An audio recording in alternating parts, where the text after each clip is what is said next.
The following program is intended for mature audiences.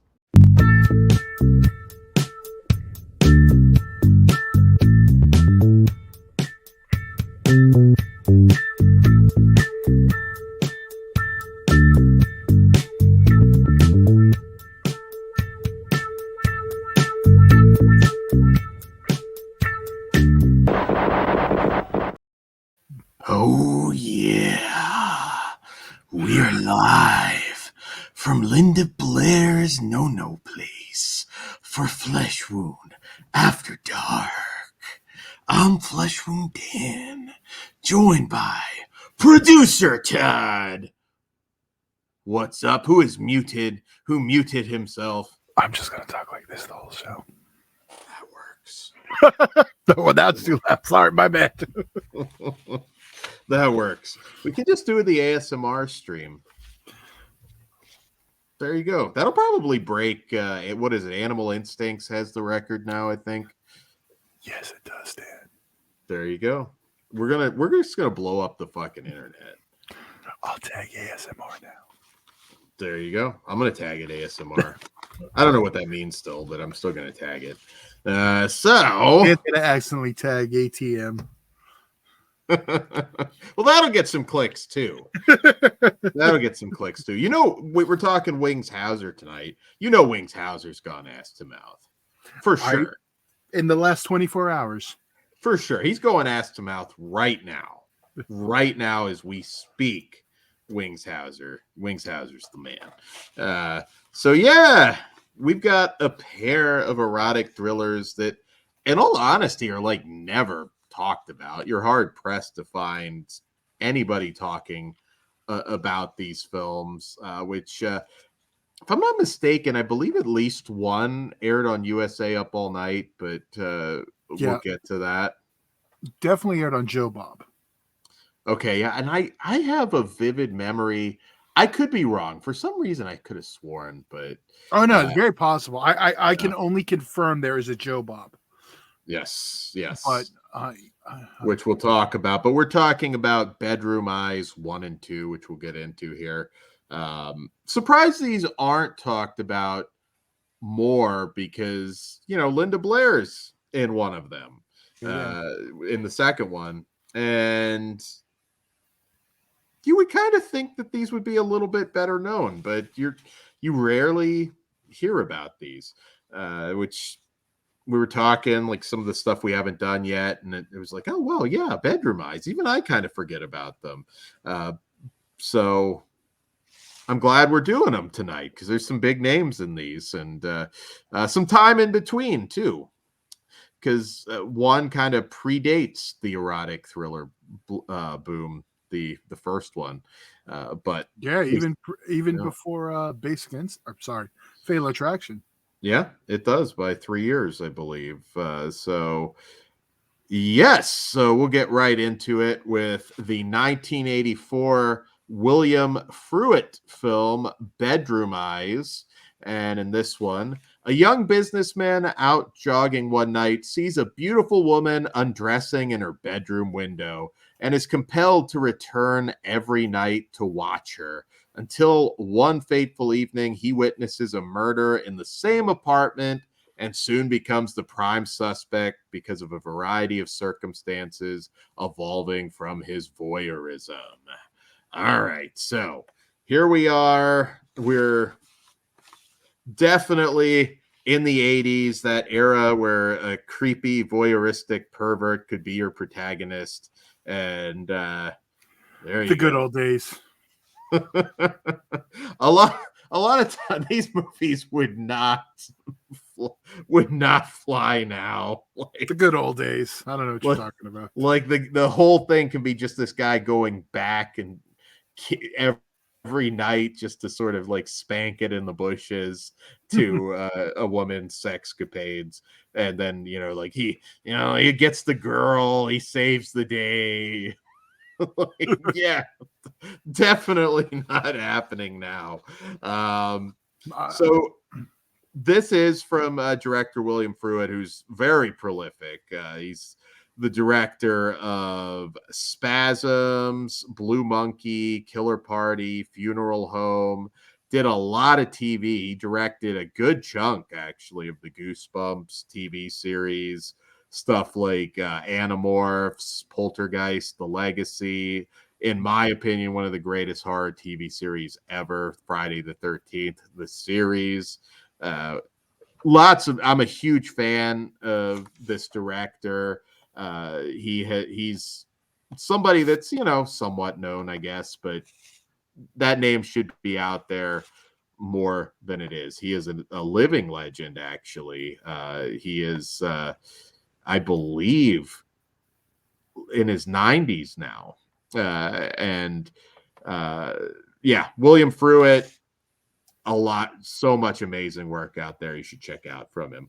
But let's talk Bedroom Eyes. Todd, Bedroom Eyes for you. Do you remember when you first saw it? Because the first film is, I feel, a little bit lesser known than the second one, because at least the second one has some names in it. I haven't watched this original in a very, very long time. It's a little bit lighter on the sex and nudity. Like I said, this is kind of pre-boom period. Fatal Attraction, Basic Instinct, and where we were just getting a lot of this stuff.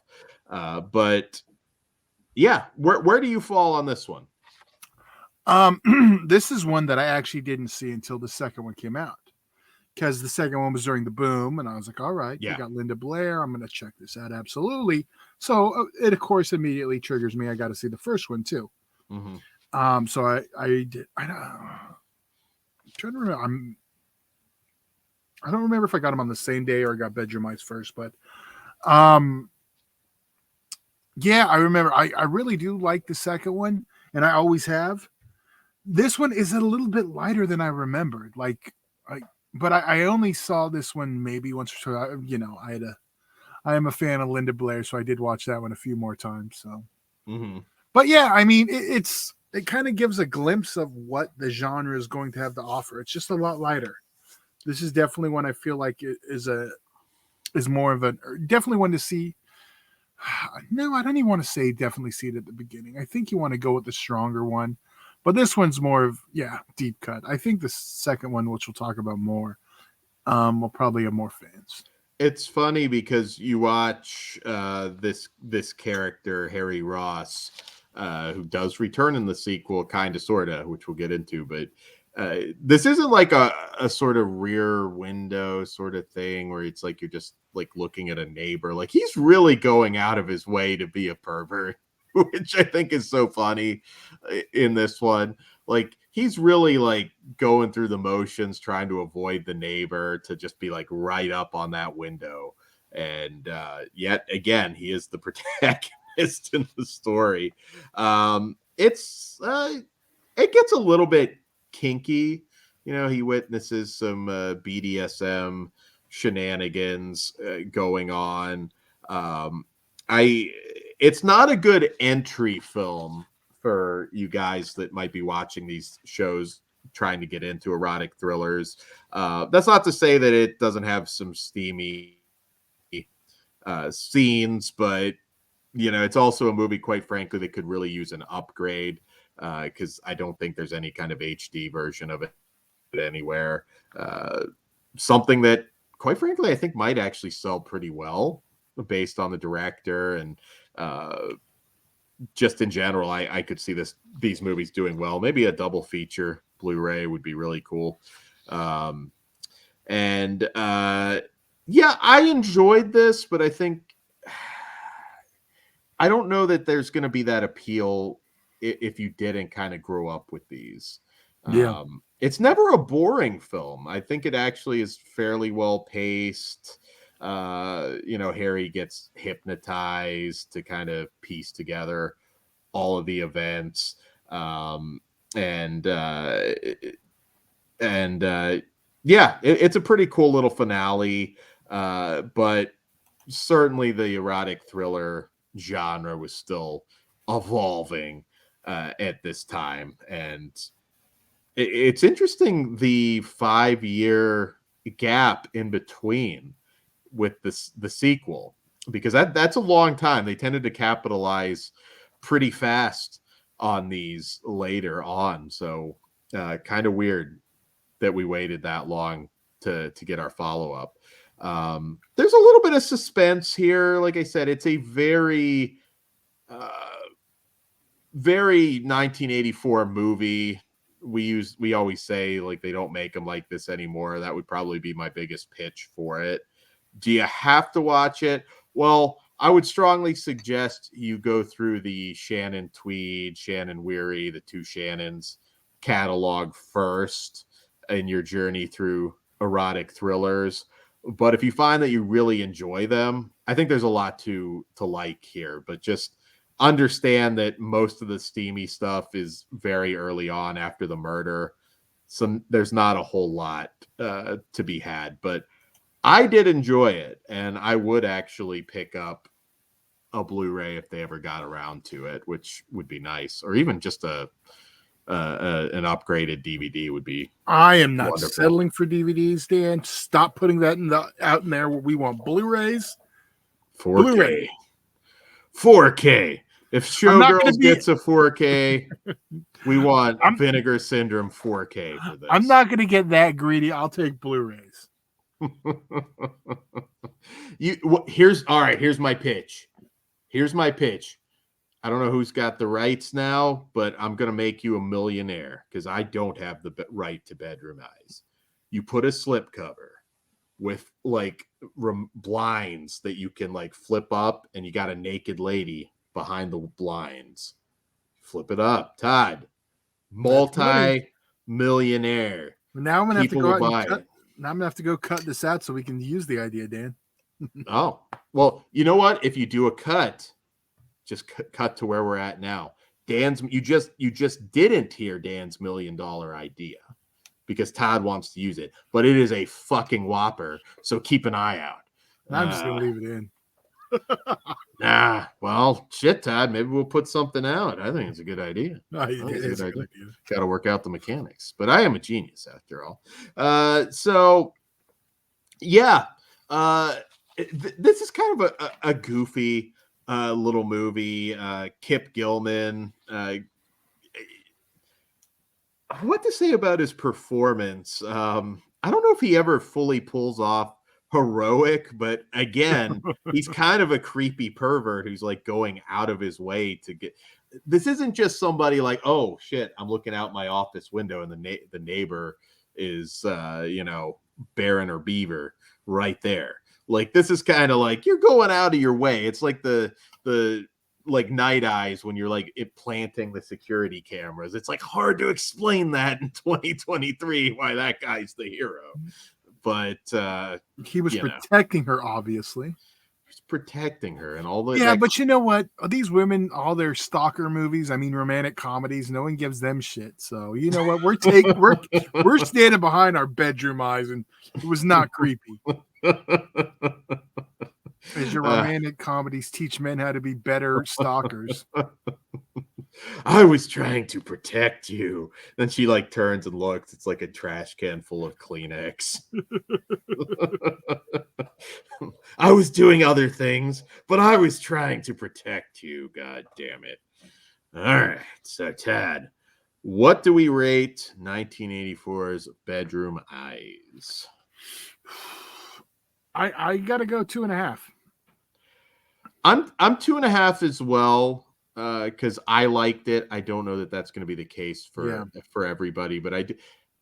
Like I said, it's not at the front of the line for erotic thrillers, but I do think it's interesting, particularly for the genesis of it, because this is kind of early, and there's even earlier stuff that would qualify in that erotic thriller canon, but we're really kind of talking, like you said, that post Fatal Attraction wave is where most of the stuff we're covering falls. So 2.5 sounds good. Check it out if you really want a glimpse, no pun intended, into what we would be getting not too long later. And then we jump right into the thick of it. with Bedroom Eyes 2 from director Chuck Vincent this time. And in this one, Harry Ross, this time played by Wings Hauser, comes apart when he catches his wife sleeping with another man. To fix his marriage, he devises the insane plan of sleeping with another woman, played by Linda Blair. Then, of course, all sorts of hell breaks loose. All right, so this one is really getting into the batshit convoluted erotic thriller era where the plots sometimes were just all over the place. Wings Hauser is a very different actor. So he's playing Harry Ross, but it never really feels like he's the same guy. And considering the long time in between, it's interesting that they decided to make an actual sequel, kind of, sort of. But as we've seen, it's kind of a theme with a lot of these movies where, you'd have a sequel that didn't always gel with the previous movie. It'd be the same character, but there were some contradictions. You see that a lot. And I kind of just roll with it. It was that case. Someone's like, Bedroom Eyes was successful. Let's do another one. Yeah, it doesn't have to be perfect. Yeah, people are just spanking it to these. We don't need to. Yeah. But this has the benefit of having some spicy lovemaking with Linda Blair. But we also get Playboy Playmate Kathy Shower, who is in this, playing his new wife. It's a very complicated love triangle. Yeah. It's a very complicated love triangle because his mistress was like driven to killing herself. Then you have the wife kind of feels guilty. It's a very, and then Linda Blair has her own motives. Like, it's a very convoluted story to say the least. We also have a totally unnecessary subplot involving his company and his sleazy partner Vinny engaging in this insider trading deal, which never really, like, it's just kind of there. It's totally unnecessary to the plot for some reason, but they do it anyways. We have we have somebody that tried to kill Harry 5 years earlier that comes into the plot because she's out of jail.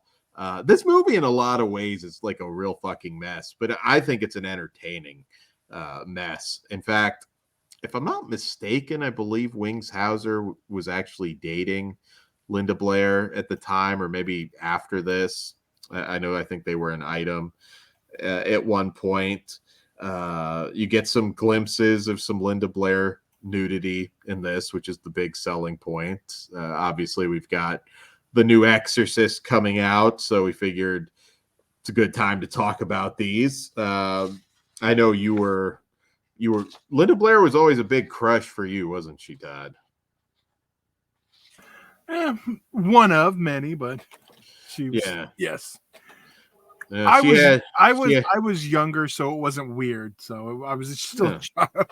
That's Exorcist too. By the time you got to Savage Streets, you were shooting pea soup out of your wiener every night. I brought up Exorcist too, but there you go.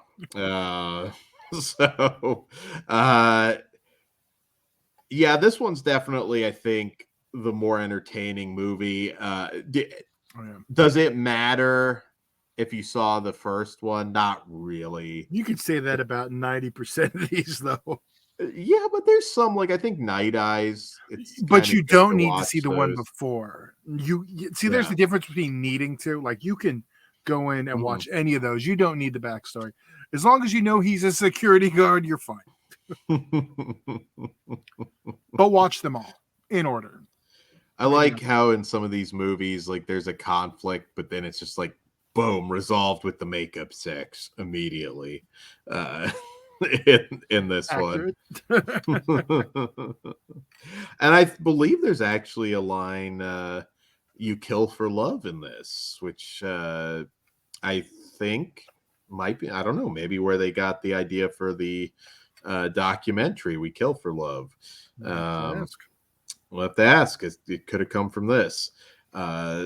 So yeah, the Linda Blair stuff I think is worth it. I mean, again, she's not doing like Shannon Weary level love scenes where we're not seeing her like bouncing up and down on Wings Hauser too much. But it's, you know, some steamy goodness. She had to save that for Rick James. It wasn't allowed in public. And yeah, I really like this one. Wings Hauser certainly had made some interesting career moves in his lifetime, but always one of those actors that's worth watching, even when he wasn't in something that was the highest of quality. He's always worth watching. You have to know what my favorite picture with him is, don't you? Oh, very LA picture. There's a few, but just tell me. Vice Squad, come on. Okay, yeah, that was on my list of possibilities for you. I guess that would definitely be number one. There's others you could have said. No, he has other great ones too, but yeah, that's yeah. I thought maybe that was too obvious, but yeah, Vice Squad's amazing. You should go and grab that Blu-ray. Which, God, is that out of print? That might actually be out of print, but if you can get a hold of it, it's worth grabbing. You can get I think there's one of his Blu-rays, and I don't know which movie it was off the top of my head, but I know one of them on Hamilton Books, at least as of this recording, was like $6, which is really, really good. Yeah. I don't think it was Vice Squad though. But yeah, anyways, check that out. That's a great deal. But yeah, just the convoluted story, the backstabs. This is really getting into a more proper erotic thriller. Still light. Like I said, if we're using the measuring stick, it's not super heavy on the bump and grind, but there's definitely more nudity to be had in this one, and probably fits more what most of you are looking for in an erotic thriller.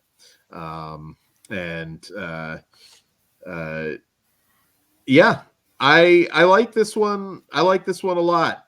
I think if we do get a release, they should probably bundle them together. Yeah, for sure. But man, I would love to see Linda Blair talk about it. I'm sure probably not her favorite film, but I don't know. Yeah. Do a Blu-ray and donate a portion to Pitbulls, and I'm sure she'll give you an interview.